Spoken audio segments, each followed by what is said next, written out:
नमो सिद्धाणं नमो आयरीयाणं नमो वज्रायाणं नमो योये सब साहुणं।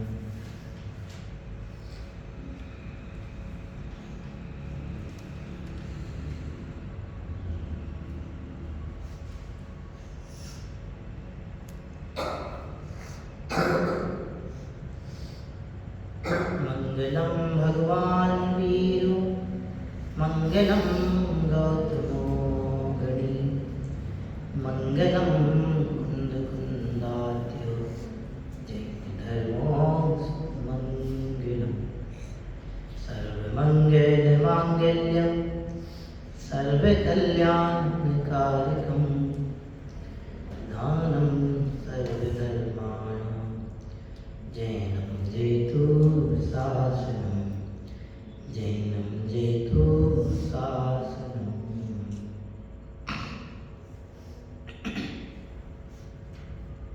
तीन भुवन में सार वीतराग विज्ञान था शिव स्वरूप शिव का नमो त्रियोग अहिंसा परमो धर्म की महान जैन धर्म की पंच परमेष्ठी भगवान की।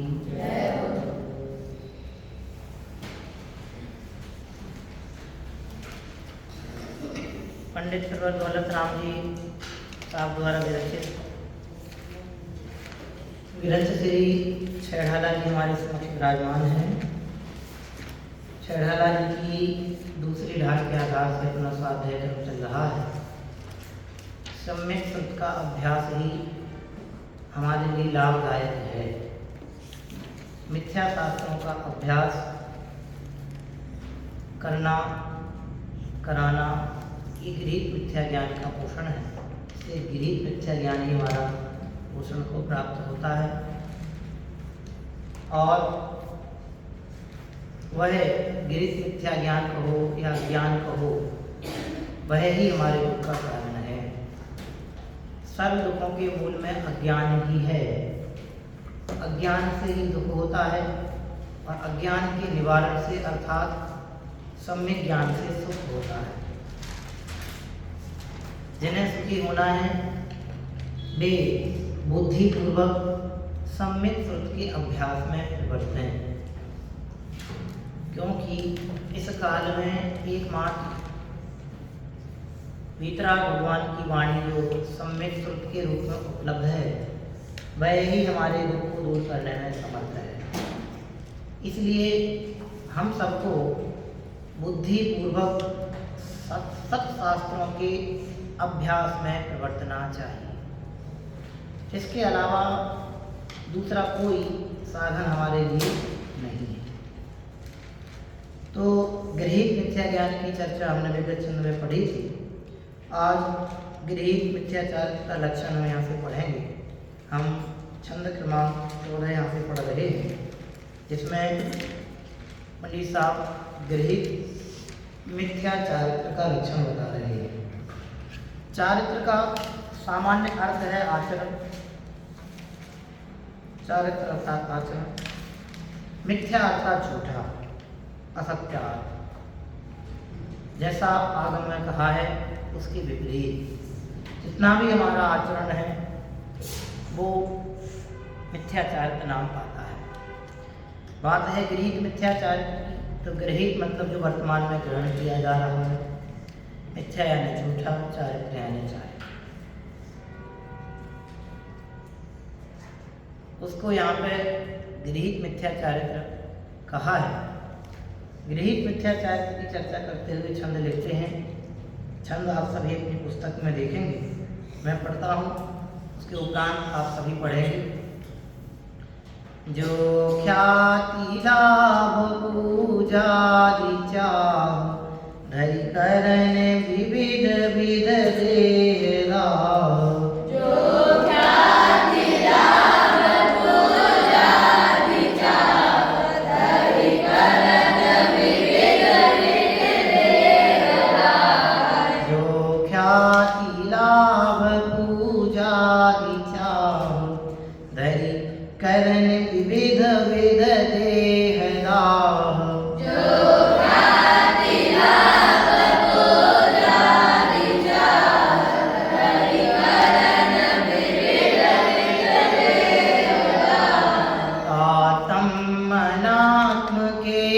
ज्ञानहीन, जे जे करनी तन करन छीन।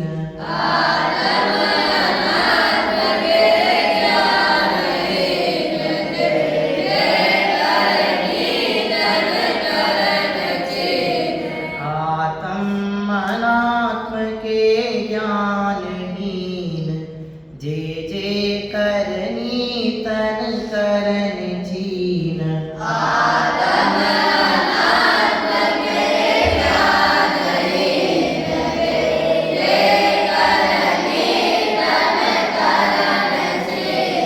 यहाँ पे गृहीत मिथ्याचारित्र का लक्षण बताया है।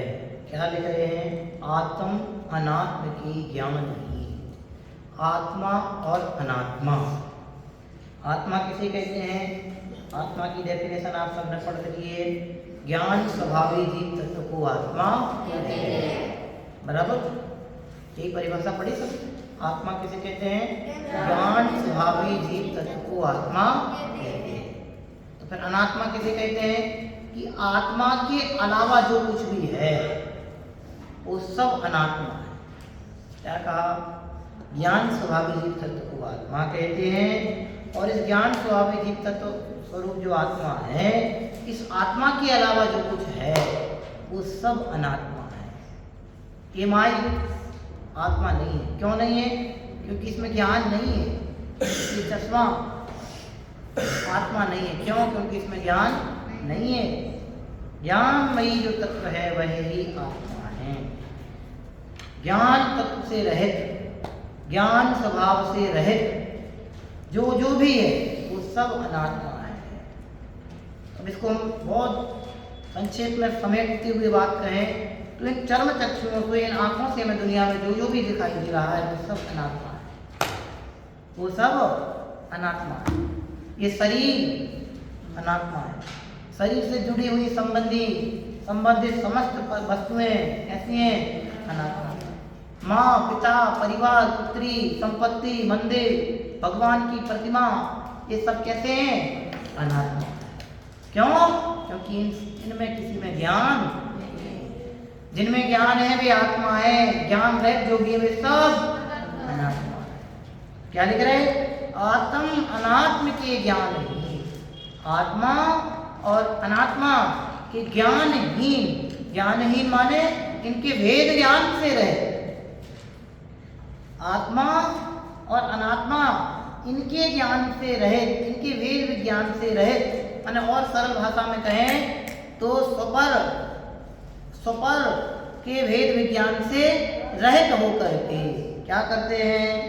जे जे करनी तन करन छीन। जो जो भी हम क्रियाएं करते हैं, जे जे करनी तन करन छीन, जो जो भी हम करनी माने क्रियाएं करते हैं, ये सारी की सारी क्रियाएं कहती हैं तन करन छीन। तन माने शरीर को, करन अर्थात करने वाली है, छीन अर्थात छीन कर देने वाली।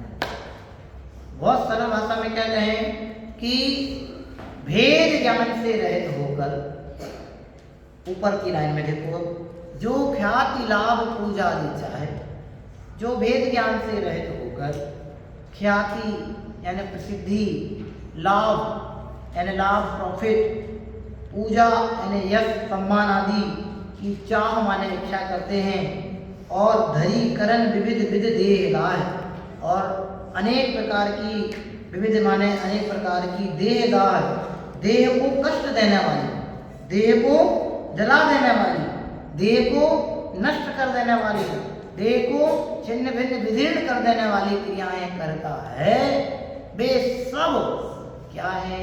कि मिथ्याचारित्र है। क्या है? मिथ्याचारित्र है।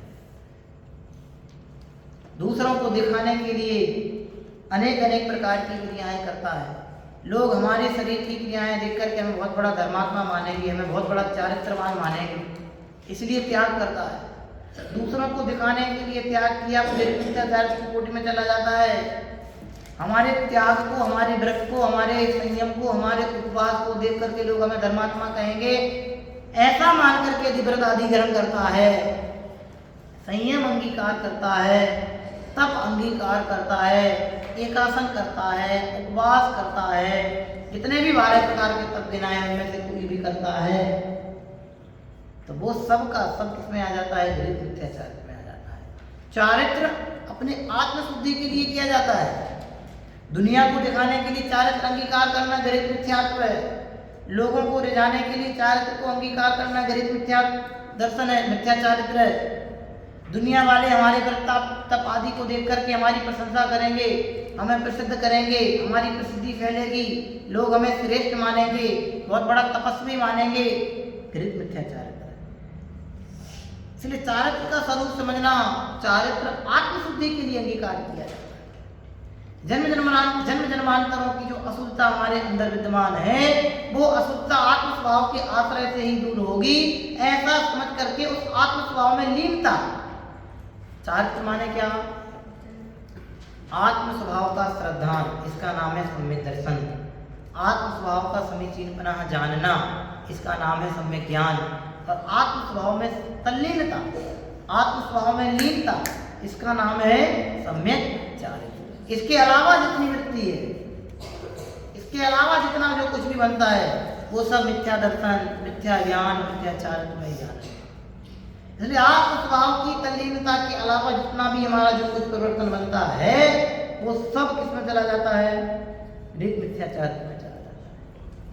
लोग हमारा बाहर का तब देख करके इसने 5 दिन से उपवास किया, कुछ नहीं खाया, और जैसे वो प्रशंसा, रे अंदर में अपने को भाव उत्पन्न होता है, हमारी प्रशंसा कर रहे हैं। प्रसिद्धि के लोभ से किया गया तप वास्तविक तप नहीं है। तप तो इच्छाओं के निरोध का नाम है, लेकिन इच्छाओं के निरोध के नाम पर भी इच्छा करता है। लिखा है ना, ख्याति लाभ पूजादि चाह। चाह मतलब होता है इच्छा। इच्छाओं के निरोध का नाम तप है, और इच्छाएं करने का नाम अतप है, या तप के नाम पर इच्छाएं करने का नाम भी तप है। सम्यक तप नहीं है। तप करने की इच्छा भी अच्छी इच्छा नहीं मानी गई है। हम चाहते रहें, चाह से कुछ नहीं होता है।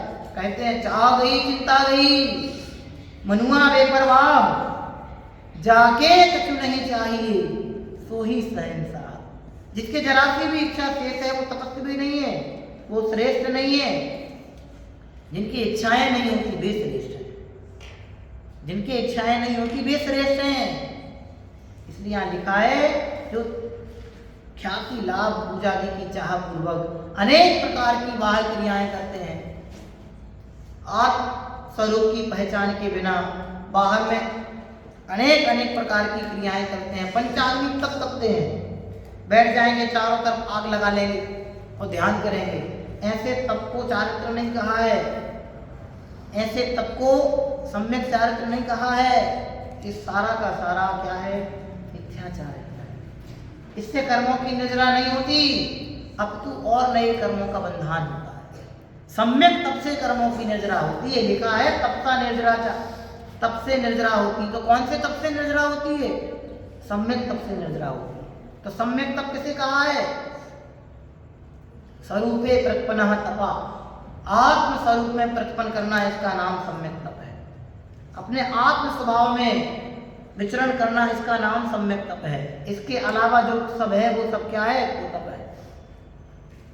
उपवास मात्र, उपवास खाना नहीं खाने का नाम उपवास नहीं है। एक समय के लिए भोजन छोड़ देना का नाम एकासन नहीं है।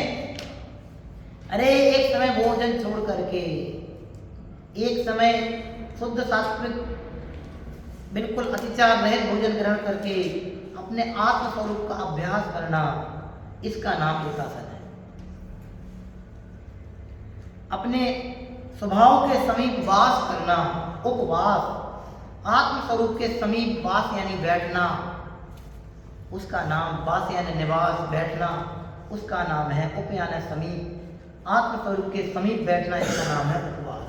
इसके अलावा जो सब है, अकेला खाना छोड़ दिया उपवास हो गया, ऐसा नहीं है। भोजन छोड़ देने का नाम उपवास नहीं है। क्यों? भोजन छोड़ने का नाम तो लंघन है। क्या है? लंघन है। त्रिंचों के भी लंघन हो जाती है। 2-4 दिन भोजन नहीं मिलता है, भूखे घूमते रहते हैं। भरपेट भोजन तो कभी नहीं मिलता त्रिंचों। उनकी जितनी पेट की क्षुधा होती है, भूख होती है, उतना भोजन नहीं मिलता उनको। तो क्या उन सबके एक आसन हो जाता है? कम भोजन करने का नाम एक आसन नहीं है।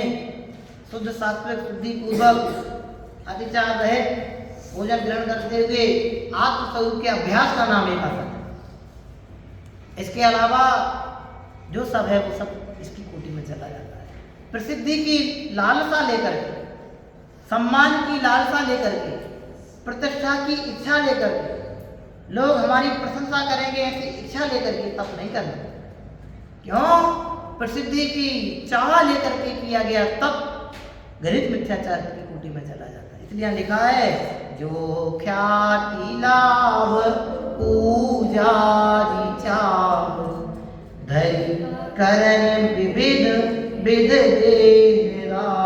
विविध विध विविध विध माने अनेक प्रकार की क्या करता है? देह शरीर को कष्ट देने वाली क्रियाएं करता है। वो सब किसमें जानना? गृहीत मिथ्याचारित्र में जानना। गृहीत मिथ्याचारित्र से कर्मों की, चारित्र से कर्मों की निंदा होती है। कौन से चारित्र से? सम्यक चारित्र। गृहीत मिथ्याचारित्र से तो नवीन कर्मों का बंध ही होता है। गृहीत मिथ्या दर्शन, मिथ्या ज्ञान, मिथ्याचारित्र तो संसार के ही कारण है। अगर गृहीत मिथ्याचारित्र तो ऊपर में ज्ञान और दर्शन भी कैसे हैं? गृहीत मिथ्या दर्शन, गृहीत मिथ्या ज्ञान, गृहीत मिथ्याचारित्र ही है। क्योंकि गृहीत मिथ्या दर्शन हुआ तो ज्ञान और चारित्र भी गृहीत मिथ्या दर्शन ज्ञान चारित्र ही होंगे। यदि एक है तो तीनों होंगे, और यदि एक सम्यक है तो तीनों सम्यक होंगे। तीनों का क्रम एक साथ चलता है। इसलिए प्रसिद्धि की लालसा लेकर के शरीर को कष्ट देने वाली क्रियाएं नहीं करना। एक पैर पर खड़े होकर ऐसे करते हैं लोग, ध्यान करते हैं, एक आसन जमा के बैठ जाते हैं, आत्मस्वरूप का अभ्यास नहीं। इसका नाम तप नहीं है। धूप में बैठ गए, बड़ी बड़ी जटाएं रख ली, ये सब कुतप है, सम्यक तप नहीं है। सम्यक तप तो कौन है? स्वरूपे प्रतपनः तपः। स्वरूप में, कौन से स्वरूप में? आत्म स्वरूप में प्रतपन उसका नाम। प्रतपन माने आत्म स्वरूप का अभ्यास, आत्म स्वरूप की लीनता, उसका नाम है सम्यक तप। इसके अलावा जो कुछ भी है, जितना कुछ भी है, वो सारा का सारा कुतप है, अतप है, ऐसा सब। इसलिए सम्यक तप का अभ्यास करना। और सम्यक तप का अभ्यास कब होता है? इच्छा निरोध तप। इच्छाओं के निरोध पूर्वक होता है। इच्छाओं के निरोध के नाम पे एक नई इच्छा नहीं करना। इच्छाएं तो अनंत है। एक इच्छा पूरी नहीं होती कि उससे जुड़ी दूसरी इच्छा खड़ी हो जाती है, दूसरे के बाद तीसरी, चौथी, पांचवी, छठवीं, सातवीं, आठवीं, नौवीं, 10वीं, 1000वीं, 11वीं, लाखों इच्छाएं होती हैं। इच्छाओं का पार नहीं है। इच्छाओं को रोकने का उपाय एक ही, आत्मस्वरूप का अभ्यास। जिन्हें 100 पर का वेद ज्ञान हो जाता है, वेद ज्ञान के अभ्यास पूर्वक इच्छाओं को चुटकियों में रोका जा सकता है। और वेद विज्ञान के अभ्यास में अनंत इच्छाएं होती हैं। अज्ञानी इच्छाओं की पूर्ति में सुख मानते हैं, और ज्ञानी इच्छाओं की अनापूर्ति उसमें सुख मानते हैं। इच्छाओं के अभाव को सुख मानते हैं। इच्छाएं कभी किसी की पूरी नहीं होती हैं। एक एक संसारी की अनंत अनंत इच्छाएं हैं। इतनी इच्छाएं कि उन इच्छाओं का अंत नहीं है, किनारा नहीं है, पार नहीं है। आप करके देखो।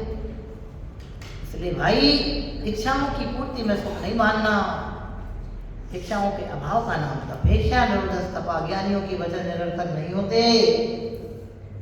दुख का लक्षण आकुलता है। मोक्ष मार्ग प्रकाशक तीसरा अधिकार, दुख का लक्षण आकुलता है। और वो आकुलता कैसे होती है? इच्छा होने पर। तो इच्छा मूल में दुख का कारण क्या हुआ? कि दुख का लक्षण इच्छा है। इच्छा है सो दुख है।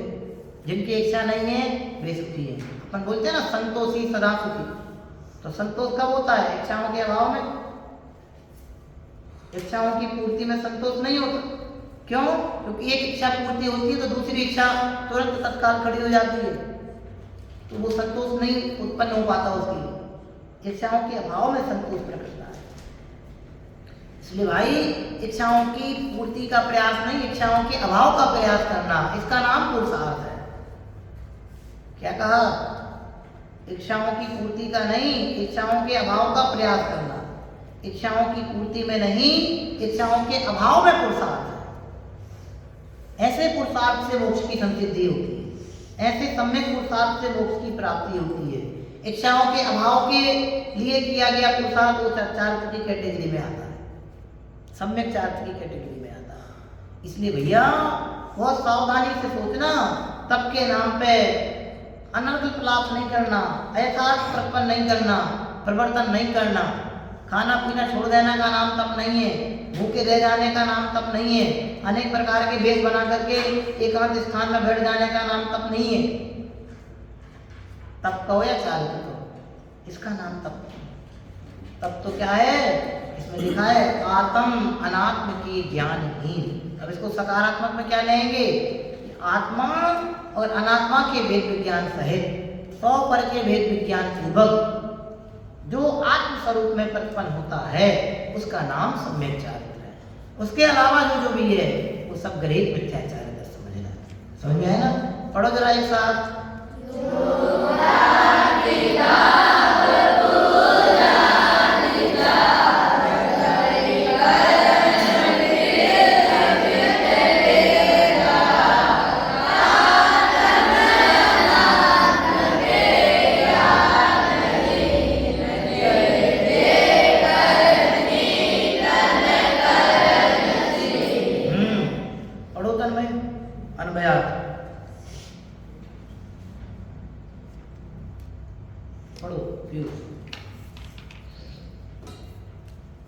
उस सब समस्त मिथ्याचारित को त्याग छोड़कर अब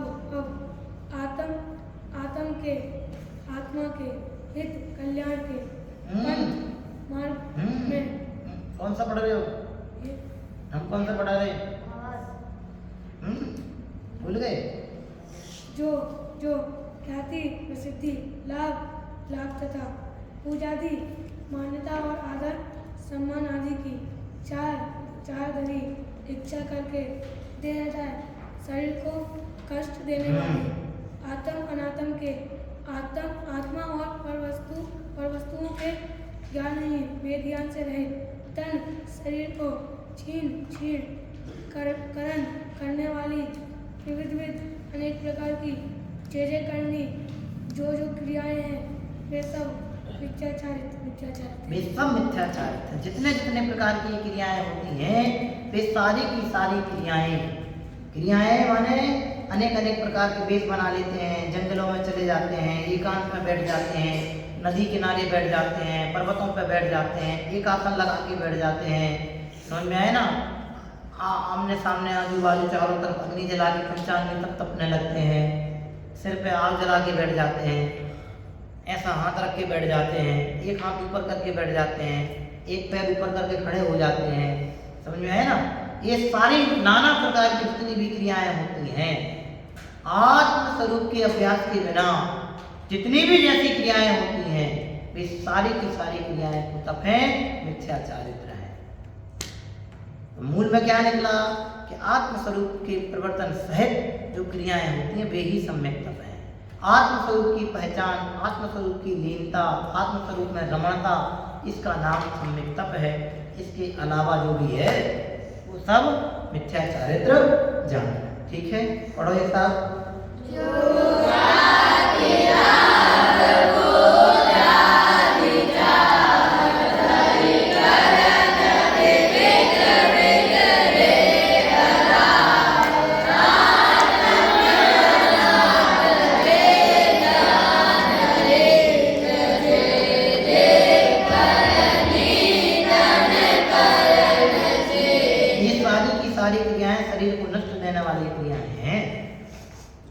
शरीर को नष्ट कर देने वाली क्रियाएं हैं। शरीर को नष्ट कर देने का नाम, इसका मतलब क्या हुआ? शरीर को कष्ट देने का नाम तप नहीं है, शरीर को छीन कर देने का नाम तप नहीं है। जब तक इस शरीर की सामर्थ्य तब तक सम्यक तप का अभ्यास करते हुए सम्यक तप की पहचान का पुरुषार्थ करना। और सम्यक तप का पुरुषार्थ कब होगा? कि 100 और पर के भेद विज्ञान पूर्वक होगा। इसमें लिखा है ना, आत्म अनात्म की ज्ञान ही। तो ये तो नास्तिक पर कथन हो गया कि आत्मा और अनात्मा के ज्ञान से रहित होकर के जो भी क्रियाएं होती हैं वो सब मिथ्याचारित्र है। अब अस्थि से क्या कथन होगा कि आत्म और अनात्म की पहचान पूर्वक यानी भेद विज्ञान पूर्वक आत्म स्वरूप में लीनता, इसका नाम सम्यक चारित्र है। हम सब भी 100 पर के भेद विज्ञान सहित आत्मलीनता की दशा को प्राप्त हो गए और आत्मसन्मुख हमारा दृष्टिकोण बने, आत्मलीनता आत्मनिर्मलता में सम्यक चारित्र हमको उपलब्ध हो। ऐसी परम पवित्र भावना के साथ अभी विराम लेते हैं। ओम नमः शिवाय।